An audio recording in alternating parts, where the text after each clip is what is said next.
Amen. Welcome po sa ating Hana Filipino Worship. So, sa araw na ito, ako po ulit ang magbibigay ng mensahe dahil ang ating pastor po ay meron po siyang pinuntahan sa araw na to. So, magsimula po tayo sa pamagat ng ating mensahe ngayon. Ang tunay na buhay sa anak ng Diyos.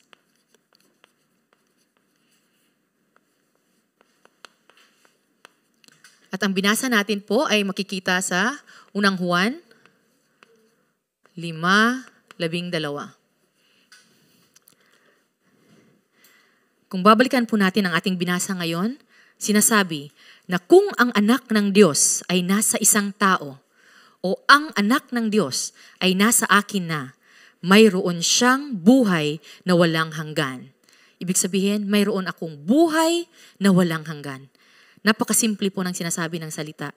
Kung ikaw ay may anak ng Diyos, nasa iyo si Jesus at si Jesus ang Kristo ng iyong buhay, ibig sabihin ikaw ay may buhay na walang hanggan. At ang buhay na walang hanggang ito, ang tinutukoy natin ngayon na tunay na buhay na nais makamit ng bawat isa sa atin. Ngunit sinasabi naman na kung wala sa Kanya ang anak ng Diyos, ay wala siyang buhay na walang hanggan. Kung tatanungin ko po kayo ngayon, nasaan ang inyong mga buhay ngayon? Kanino or sino ang namumuno sa inyong mga buhay ngayon? O saan nakasentro ang inyong buhay ngayon? Gusto ko lang pong ibahagi ng panandalian sa ating introduction na ang buhay, kung babalikan natin, ang pinakasimula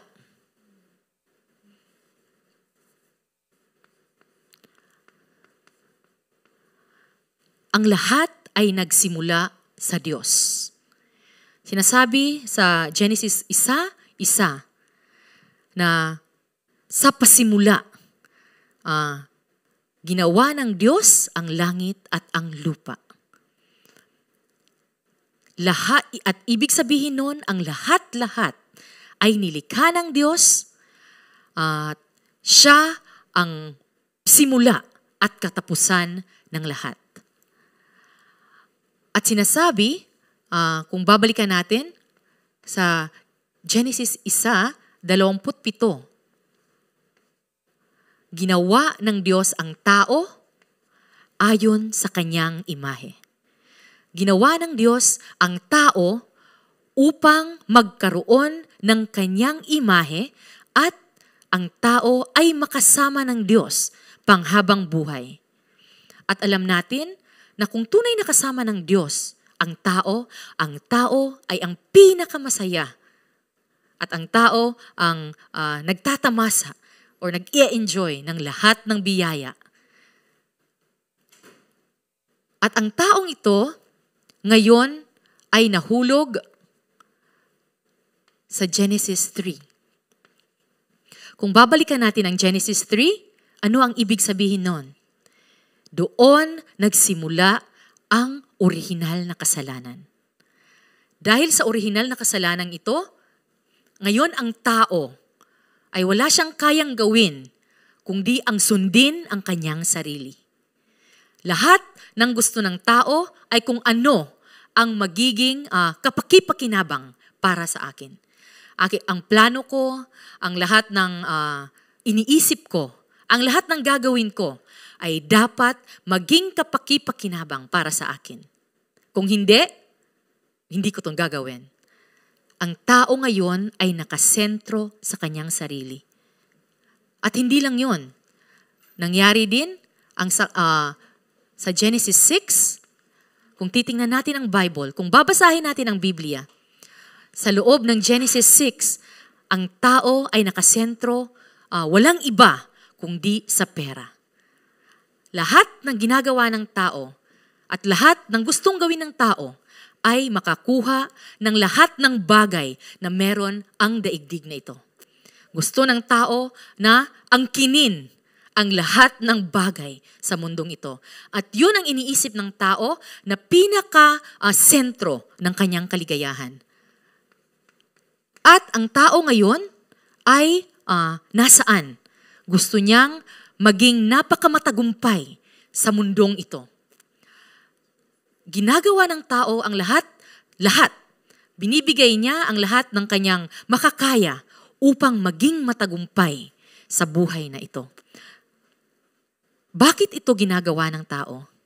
Dahil ang tao ay nahiwalay sa Diyos. Ang tao na dapat mayroong imahe ng Diyos at dapat sumasamba sa Diyos, ngayon ay ako na ang gusto kong maging Diyos ng sarili ko. Ngayon, ang gusto ko ay kunin ang lahat ng bagay sa mundong ito at maging pinakamatagumpay sa mundong ito.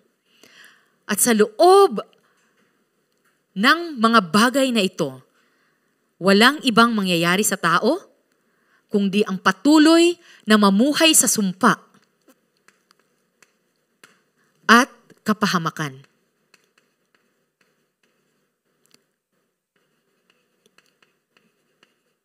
Kung titingnan natin ang buhay natin ngayon, mayroon ba tayong tunay na kaligayahan? Kung titingnan natin ang buhay natin ngayon, ito ba ay, kung titingnan natin, kalugod-lugod sa harap ng Diyos? Wala bang paghihirap ang buhay mo ngayon? Ikaw ba ay tunay na masaya at walang sinasabing namumutawing mga kapahamakan o paghihirap sa buhay mo? Kung titingnan natin, ito ay tunay na nangyayari sa buhay ng tao. Bakit? Ang tao ay napapaloob sa ako, pera at tagumpay. Yon lamang ang gustong mangyari ng tao sa kanyang buhay. At dahil doon,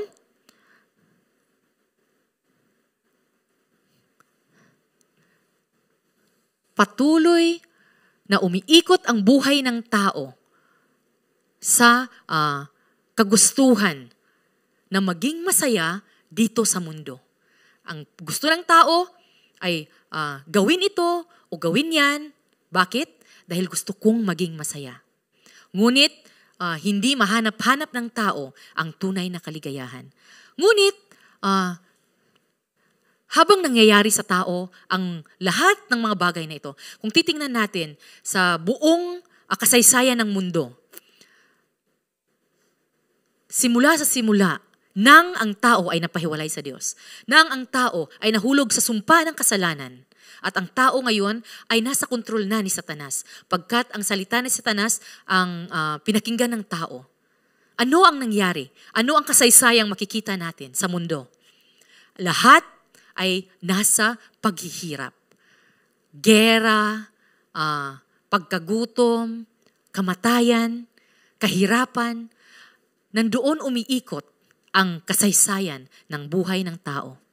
Ngunit, kahit ganun pa man, hinahayaan ng Diyos na gawin natin ng may kalayaan ang bawat bagay. Bakit?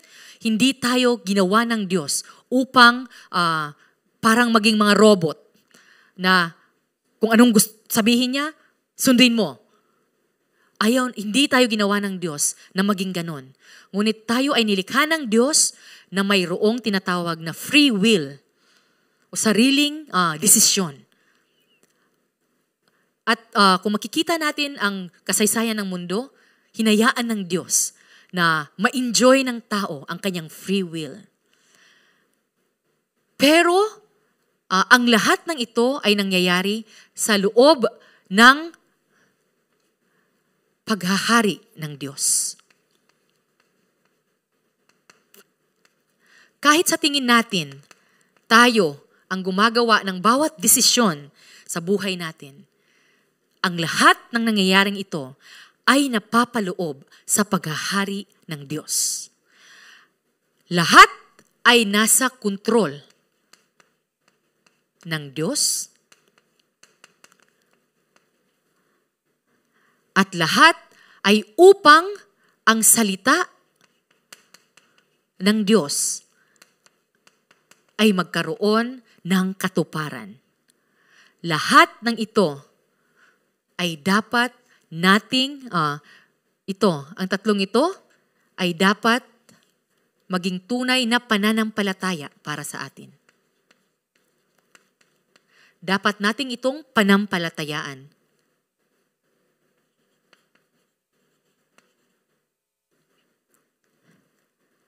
At kung tayo ay naiintindihan natin ang ating tunay na kalagayan, ang ating tunay na pagkakakilanlan, na tayo ay tunay na nahiwalay sa Diyos, tayo ngayon ay hahanapin natin ang tunay na solusyon, tunay na sagot para sa sakunang nangyaring ito.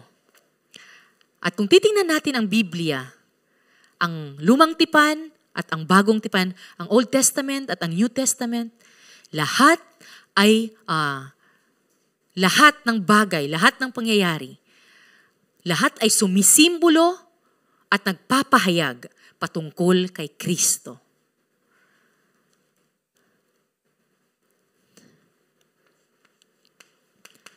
Lahat ay patungkol kay Kristo. Bakit? Dahil sinasabi sa Biblia na si Kristo lamang ang dapat maging tunay na hari ng ating buhay. Siya ang tunay na dapat na magkaroon ng kontrol sa ating buhay. Dapat ang sentro ng buhay ko ay hindi na ito, kundi si Kristo na.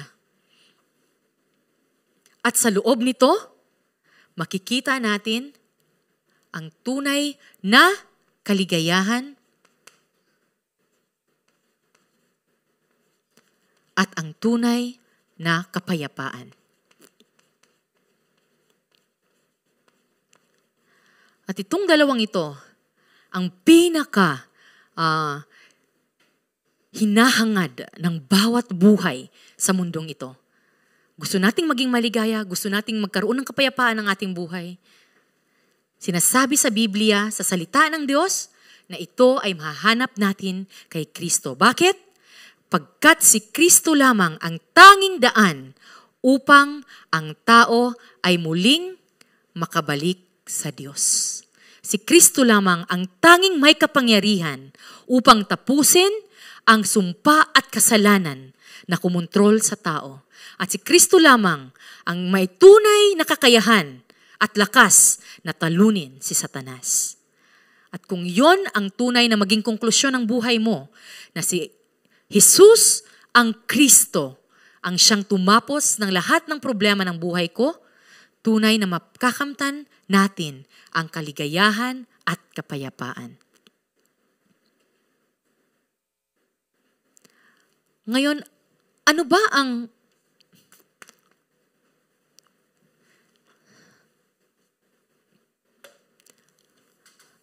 sa tingin natin ang kahulugan ng salitang buhay?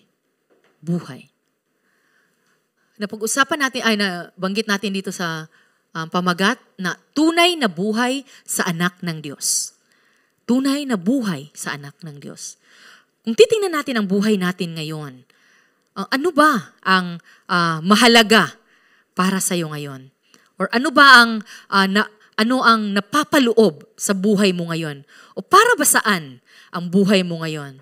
O ano ba talaga ang purpose? Bakit mayroong kang buhay ngayon? Kung titingnan natin ang ating buhay, para siyang ganito, isang graph, line graph. Kung ikaw ay masaya, nasa taas. Kung may problemang darating, bababa. Kung halimbawa, maganda ang nangyayari sa trabaho mo ngayon or nahahanap mo yung gusto mong gawin, tataas. Ngunit, sa mga may mga asawa, sa may mga anak, sa pamilya, nagkakaroon ng kaguluhan, bababa. Ngayon, nagagawa ko yung mga gusto kong gawin. Gusto kong gawin ito or gawin yan at meron akong oras para gawin yon. Tataas na naman. Nawawala yung mga stress ko sa buhay kasi nagagawa ko yung mga hobbies na gusto kong gawin. Or yung mga lugar na gusto kong puntahan, na pupuntahan ko. Parang tumataas ang kalidad ng buhay mo. Ngayon, may sakit ka. Bababa na naman ang kalidad ng buhay. At patuloy na magiging taas, baba, taas, baba, taas, baba, taas, baba. Ganito ang kadalasan at madalas talagang nangyayari sa buhay ng tao. Lahat ng nagiging basihan ng tao ay kung ano yung pisikal na nangyayari sa kanyang buhay. Kung ano yung kalagayan ng buhay niya ngayon, para sa tao, ito na yung lahat-lahat para sa kanya. Ngunit, kung titingnan natin sa unang Korinto, 15:19, sinasabi na kung ang pag-asa natin kay Kristo ay para lamang sa buhay na ito, tayo na ang pinaka-kawawa sa lahat ng tao. Ngayon tinanggap ko si Kristo.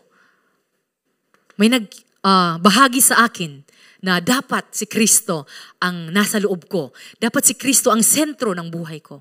Kaya tinanggap ko si Kristo na aking Diyos at tagapagligtas. Ngayon ako ay ligtas na. At tinanggap ko si Kristo upang manahan sa aking buhay. Ngunit naiintindihan ba talaga natin kung bakit ko tinanggap si Kristo? Sinasabi sa Biblia na kung si Kristo ay para lamang sa buhay na ito, ibig sabihin, kung tinanggap ko lang si Kristo upang ang kalagayan ko ngayon ay parang mag-iba, magkaroon ng pagbabago. May plano ako at yung planong yon ay magiging matagumpay dahil may Kristo ako sa buhay ko. May gusto akong gawin at dahil may Kristo ako sa buhay ko, sa tingin ko, magagawa ko yung gusto kong gawin. Sinasabi sa Biblia, ikaw ang pinakakawawa sa lahat ng tao. Kung yun lang ang pagtingin mo sa Kristo na tinanggap mo sa buhay mo. Sino si Kristo? Siya ang tumapos ng tunay na espiritual na problema ng buhay mo. At sana ay tunay na naiintindihan natin ang katotohanan ito. At sinasabi sa Hebreo, Siyam, 27, itinakda sa mga tao na minsan lamang mamatay at pagkatapos ay ang paghuhukom. Sinasabi na ang buhay ay hindi natatapos dito sa mundong ito. Hindi ito ang katapusan. Pero ang sinasabi sa Biblia na pagkatapos, mayroong paghuhukom. Kung tunay na tinanggap mo si Kristo at siya ang tumapos ng iyong orihinal na kasalanan, ng iyong pagkahiwalay sa Diyos at sa kontrol ni Satanas sa buhay mo, tunay na makakamtan natin ang kahulugan ng kaligtasan na aking natanggap. Na si Kristo, siya ang tunay na solusyon sa aking buhay. Ngayon, tingnan natin yung tatlong bagay tungkol sa salitang buhay. Una, ang buhay na nakikita or physical.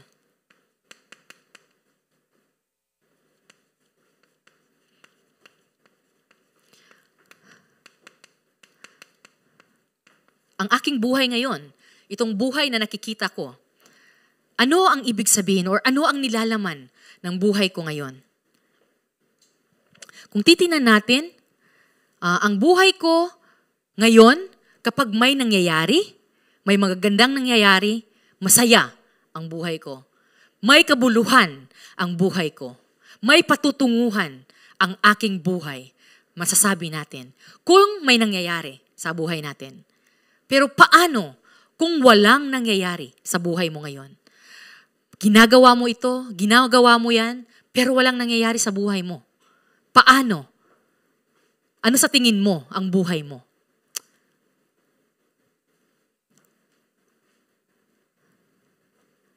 Kung pupuntahan natin ang salita ng Diyos, unang-una, sa Roma 8:5,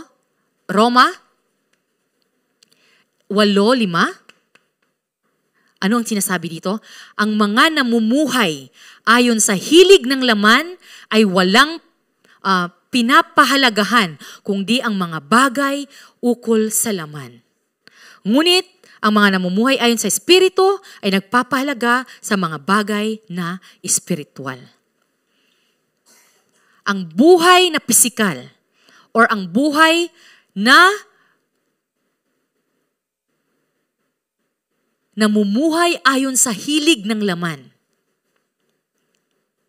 Kung ang buhay ay naaayon sa hilig ng laman,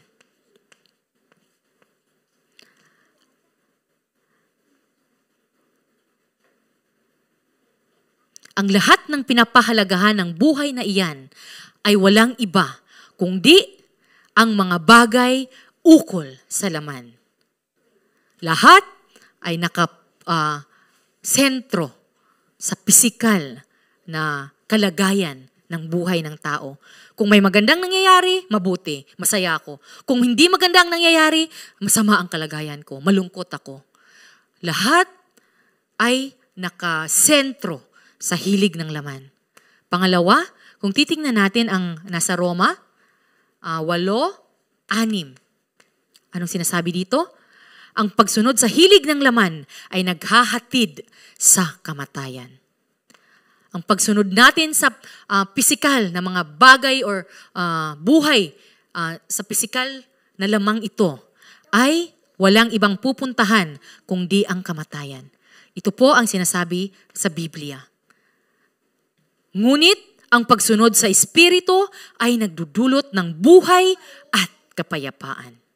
Napakagandang pakinggan ng salita ng Diyos na tunay na nagpapahayag ng katotohanan sa kung paano dapat natin ipamuhay ang buhay na ito o paano natin tunay na makakamtan ang tunay na buhay sa anak ng Diyos. At kung titingnan natin ang nasa Roma 8:7, sinasabi, kaya nga kapag itinutuon ng tao ang kanyang pag-iisip sa mga hilig ng laman, siya'y nagiging kaaway ng Diyos sapagkat hindi siya nagpapasakop sa batas ng Diyos at sadyang hindi niya ito nagagawa. Ang taong nasa pisikal na focus lamang o nakasentro sa pisikal na kalagayan ng buhay ay sinasabi dito, kaaway ng Diyos. Kaaway ng Diyos. At kung ikaw ay kaaway ng Diyos, walang ibang mangyayari sa iyo kundi ang mapahamak. At hindi mo matatanggap ang biyaya na sa Diyos lamang tunay na nanggagaling.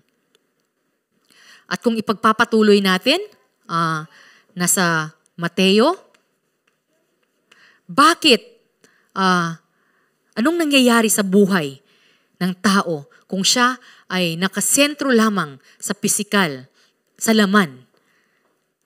Mateo 26:41, sinasabi, magbantay kayo at manalangin upang huwag kayong madaig ng tukso. Ang espiritu ay nakahanda, ngunit ang laman ay mahina. Bakit hindi ko maiwasan ang aking laman? Ito yung napakahalagang tanong. Bakit hindi ko maiwasan ang lamang ito? Bakit patuloy ko pa rin sinusunod ang lamang ito? Bakit? Ang espiritu ay nakahanda, ngunit ang laman ay mahina. Ang laman ay mahina. Kaya hindi natin matakas-takasan ang kagustuhan ng laman. Sinasabi ng Biblia na ang laman ay mahina, kaya dapat tayong magbantay at manalangin upang huwag tayong madaig ng tukso. Sinasabi ng Biblia. At kung pagpapatuloy natin sa Roma 7:18, sinasabi na alam kong walang mabuting bagay na naninirahan sa aking katawang makalaman. May kakayahan akong naisin ang mabuti, ngunit hindi ko nga lamang ito magawa. Walang mabuting bagay na naninirahan sa laman. Walang mabuti. Lahat ng laman ay walang mabuti. Lahat ay masama. Sabi dito, may kakayahan akong naisin ang mabuti. Nais kong gawin ang mabuti, ngunit hindi ko ito magawa. Bakit? Walang mabuti sa lamang ito. Ang pisikal na katotohanan para sa tao ay tayo ay walang kabutihan sa buhay natin. Sinasabi ng Biblia sa Galatia 5:17, sinasabi, sapagkat ang mga pagnanasa ng laman ay laban sa kagustuhan ng Espiritu at ang kagustuhan ng Espiritu ay laban sa pagnanasa ng laman. Magkalaban ang dalawang ito, kaya napipigilan kayo sa paggawa ng nais ninyong gawin. Ang laman at ang Espiritu ay magkalaban. Ang laman ay kalaban ng Espiritu.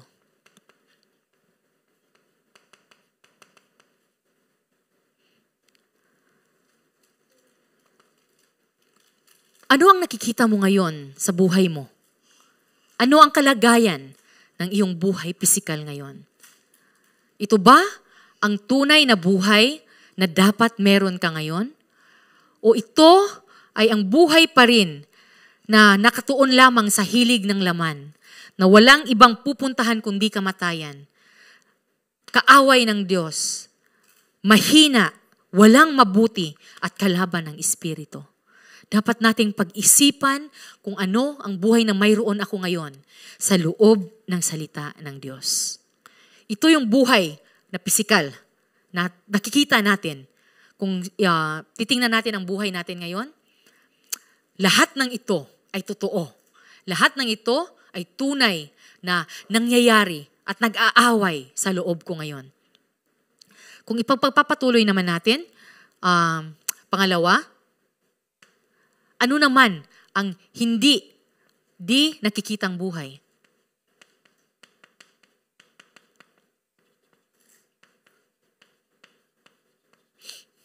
Ano ito?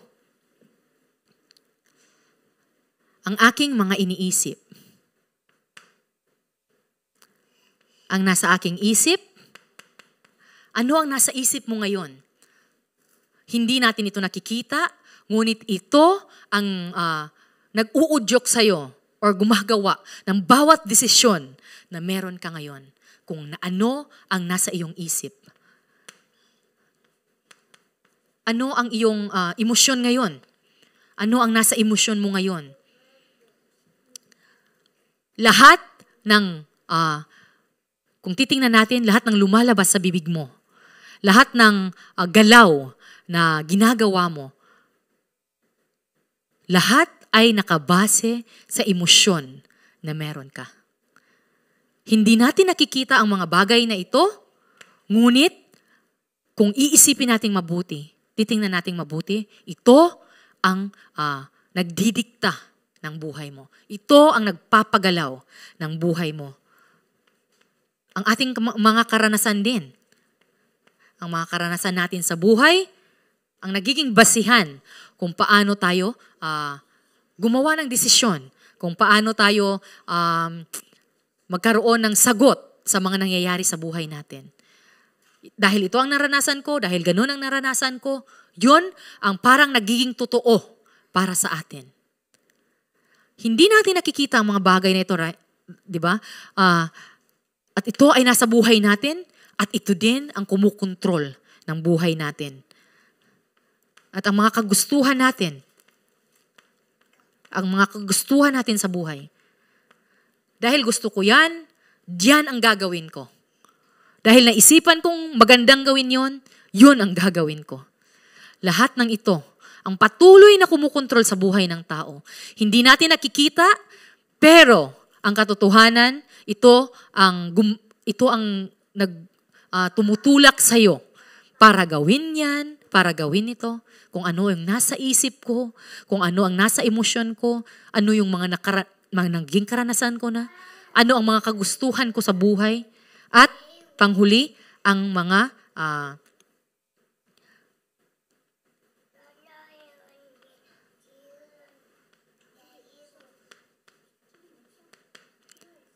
hindi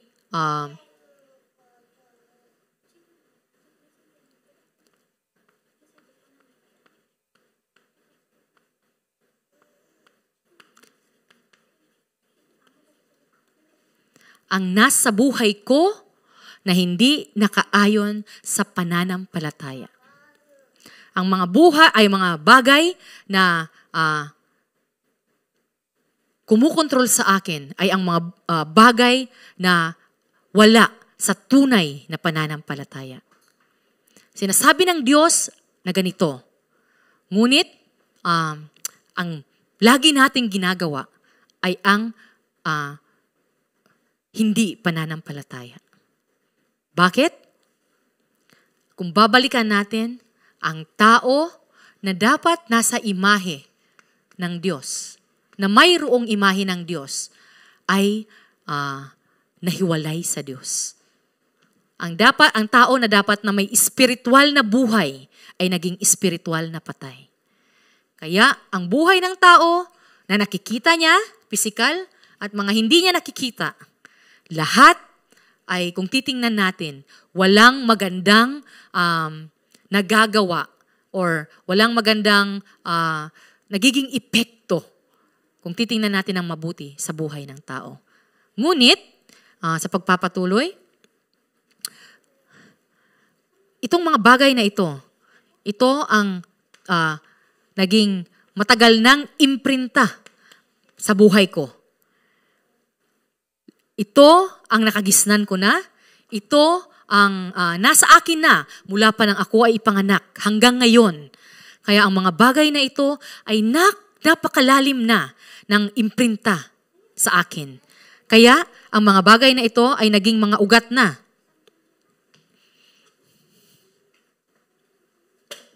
Ito ay naging mga ugat na sa buhay ko. Kung titingnan natin, di ba, kung sa Pilipinas, kung sasabihin natin ang salitang nag-ugat na, yun ay ibig sabihin matanda na, nagkaedad na, umugat na. At ito ay napakahirap ng bunutin, napakahirap ng tanggalin. At ang buhay ng tao ay patuloy na umiikot sa kung ano yung nakaimprinta sa kanya, ano yung nakaugat na sa kanya, at ano ang naging natural na para sa kanya.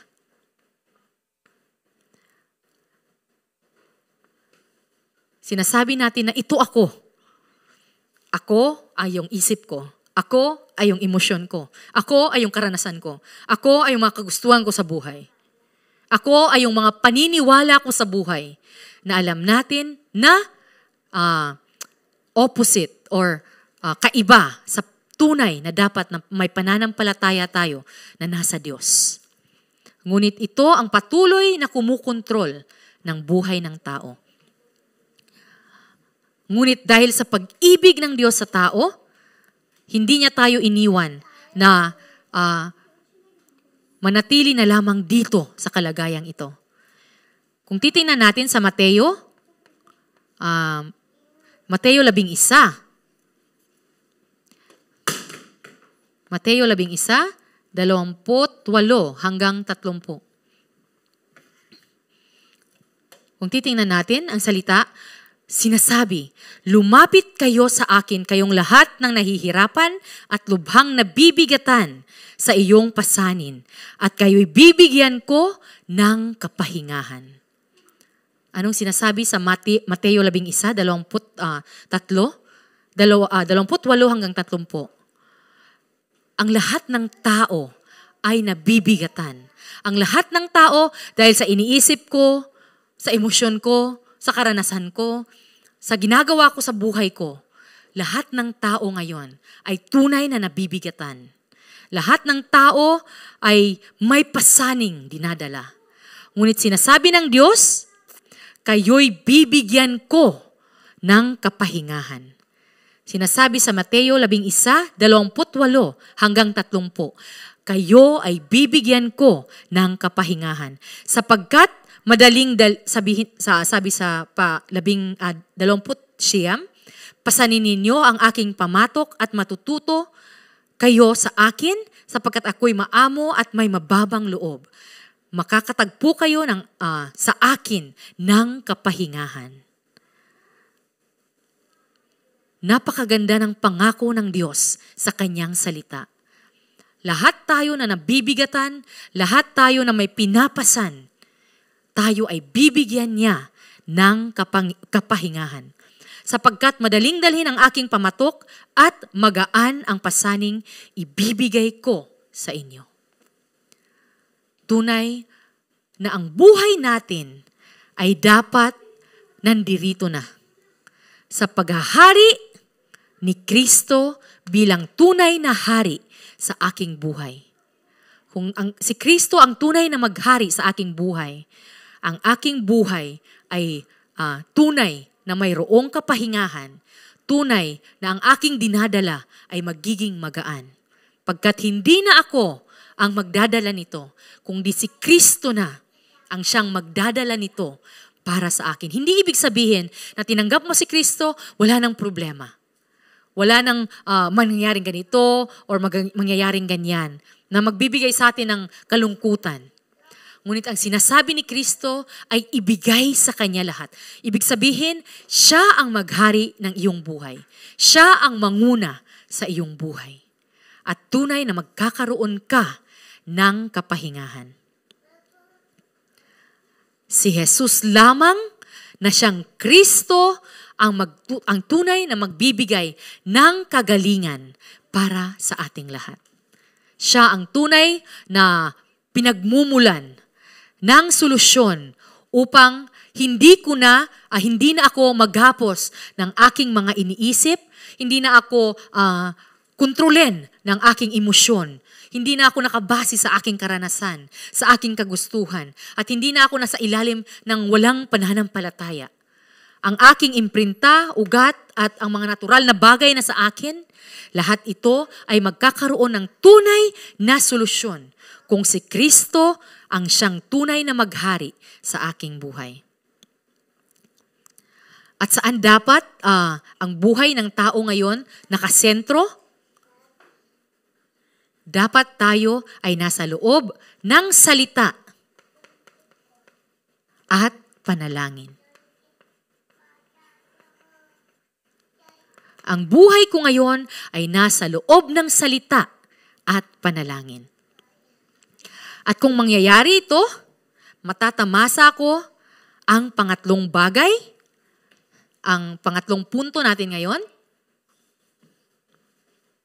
ang tunay na buhay. Ano ang tunay na buhay na ito? Ang tunay na buhay ay ang buhay na binago na ng Diyos. Sa 2 Korinto 5:17. Bagong buhay. Bagong buhay sa loob ni Kristo. Hindi na ako ang naninirahan sa akin, ngunit si Kristo na ang siyang nagbigay ng buhay sa akin, ng bagong buhay. Ako ay bagong nilalang na. Ang dating pagkatao ko ay napalitan na ako ay bago na. Ito ang tunay na buhay na dapat na nai-enjoy ko ngayon. Ako ay bagong nilalang na. Ang aking buhay ay nasa loob na ng pangangalaga ni Kristo. Kung babasahin natin sa Kolosas, 1-3. Ako ay nasa loob na ni Kristo. Ako ay nakatago na sa loob ni Kristo. At ang buhay na yon, ang tunay na buhay na may tunay na kaligayahan at tunay na kapayapaan. Bakit? Kung ikaw ay nakatago na sa loob ni Kristo, kahit anong gawin ni Satanas na pang-aatake o panglilinlang sa iyo, hindi ka na kayang abutin nun pagkat ikaw ay nasa loob na ni Kristo. Pangatlo, ikaw ngayon ay hinding-hindi na matitinag. Kung babasahin natin ang nasa Mateo 7:24, ikaw ay matibay, nasa matibay na bato na nakatayo.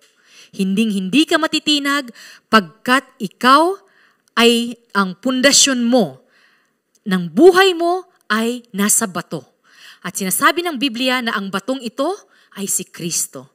Ang pundasyon ng buhay mo ngayon ay hindi na ikaw, hindi na ang iniisip mo, hindi na ang emosyon mo, hindi na ang pamilya mo na pinagmulan mo, kundi si Kristo na ang siyang ang pundasyon ng iyong buhay.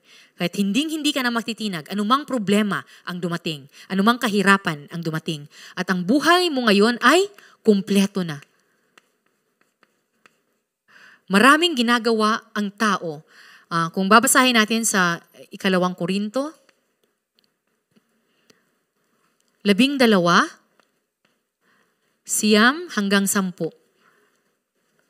Ang tao ay gumagawa ng iba't ibang bagay. Nagpaplano ng iba't ibang bagay. May gustong makamit. Bakit? Dahil hindi pa nila maranasan na sila ay kumpleto na sila ay kontento na. Ngunit sinasabi sa Biblia, ang kagandahang loob ko ay sapat na para sa iyo, sapagkat lubusang nahahayag ang aking kapangyarihan kapag ikaw ay mahina. Kaya't buong galak kong ipagmamalaki ang aking kahinaan upang manatili sa akin ang kapangyarihan ni Kristo. At alang-alang kay Kristo, ako'y may kasiyahan sa gitna ng mga kahinaan. Kaya ang mga pangkukutya, ang kahirapan, pang-uusig, kagipitan, ito na ay sapagkat kapag ako ay mahina, doon ako magiging malakas. Lahat ng mga bagay na iyon ay wala ng kontrol labang sa akin. Pagkat ako ngayon ay nasa loob na ng grasya na mayroon sa loob ni Kristo. At panghuli, panglima, kung basahin natin sa Genesis 45:5, 45:5, ang buhay natin ay para ihayag o ibahagi ang mabuting balita o tinatawag nating pangdaigdigang ebanghelisasyon. Bakit ako may buhay hanggang ngayon? Bakit patuloy pa rin akong mayroong buhay? Upang kumain ng masarap? Upang matulog sa magandang higaan? Upang tumira sa magandang lugar? Magkomportable na bahay? Upang mapuntahan ko ang magagandang lugar? Ito ba ang dahilan? Bakit hanggang ngayon ay ipinahintulot ng Diyos na mayroon akong buhay? Dapat nating mahanap ang sagot sa salita ng Diyos. Si Jose, kung babalikan natin sa Genesis, sabi niya, siya ay ibinenta ng mga kapatid niya upang maging alipin sa bansang Ehipto. Ngunit siya ay naging gobernador sa bansang iyon. At nung nagkaroon ng krisis sa lugar ng kanyang mga kapatid, silang lahat ay nagpunta ng Ehipto. At pagdating ng Ehipto, kailangan nilang lumuhod sa harap ng gobernador. At hindi nila alam na ang kapatid nila na kanilang binenta ay ang gobernador ngayon ng Ehipto. Sila ay natakot nung nalaman nila na ang kanilang kapatid, akala nilang patay na at binenta nila, ay ngayon gobernador ng Ehipto. Ngunit anong sinabi ni Jose? Hindi siya nagtanim ng sama ng loob para sa kanyang mga kapatid. Hindi niya pinarusahan ang kanyang mga kapatid. Ngunit sinabi niya, huwag na ninyong ikalungkot ang nangyari. Huwag ninyong sisihin ang inyong sarili sa ginawa ninyo sa akin. Ang Diyos ang nagpadala sa akin dito upang iligtas ang maraming buhay. Amen. Ipinadala ng Diyos, sabi ni Jose, ipinadala siya ng Diyos sa Ehipto upang iligtas ang maraming buhay. Amen. Bakit hanggang ngayon meron tayong buhay? Bakit ipinahintulot ng Diyos na marinig natin ang magandang balitang ito, ang kaligtasang ito? Bakit ipinahayag sa atin ng Diyos ang katotohanan ito? Upang gamitin tayo ng Diyos na iligtas ang maraming buhay. Nais ng Diyos na iligtas ang maraming buhay. At ang panalangin ko ay tunay na ito ang mag-ugat sa ating mga puso. Ang tunay na kahulugan ng aking buhay ay ang mailigtas ang mas marami pang mga buhay. At para sa konklusyon,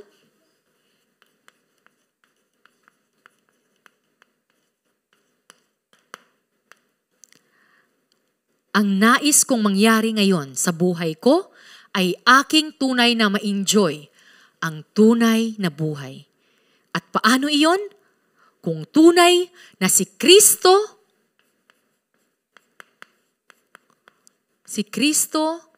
ang maging hari ng aking buhay. Kung si Kristo ang siyang tunay na maghari sa aking buhay, dapat mairestora ang imahe ng Diyos sa aking buhay. Sa pamamagitan ni Kristo, ang Espiritu ng Diyos na kanyang ibinigay upang magbigay buhay ay tunay na manumbalik sa akin. Na ako ay ngayon tunay ng buhay at tunay na may espiritual na buhay dahil sa kaligtasan na aking natanggap sa pamamagitan ng aking paniniwala at pagtanggap kay Jesucristo. Amen. Maraming salamat po sa pakikinig nyo sa gabing ito. Tayo ay manalangin. Panginoon, maraming salamat na tunay na ibinigay mo na ang pinakatunay na solusyon para sa aming mga buhay. At iyon ay si Kristo na siyang tumapos ng aking fundamental na espiritual na problema. Maraming salamat, Panginoon, na mula sa araw na ito, ako ay tunay mong gagabayan sa pamamagitan ng iyong banal na Espiritu upang hindi na ako ang maghari sa buhay ko, kundi si Kristo na ang siyang tunay na maghari at siyang tunay na maging sentro ng aking buhay. Bigyan mo po kami ng patnubay, Panginoon. Gabayan mo po kami at patuloy mo kaming gabayan sa loob ng iyong salita. Patuloy niyo po kaming pahintulutan na mahanap ang katotohanan sa loob ng iyong salita. Sa pangalan ni Jesus, ito po ang aming dalangin. Amen.